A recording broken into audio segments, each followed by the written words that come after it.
రాదురా ఏ విజయం నీ కోసం నా కోసం, ఎటుపోదురా నువ్వు చేసిన కష్టం ఎప్పటికైనా సొంతం.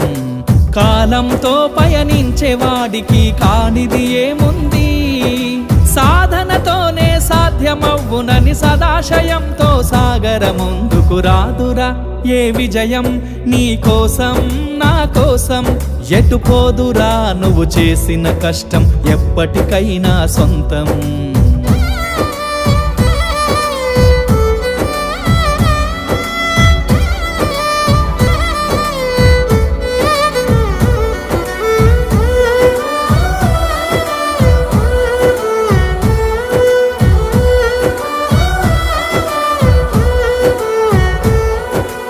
ఆకాశంలో అలలాగా పోయే ఆ పక్షులనే చూడు, అనుకున్న గమ్యమెంతున్న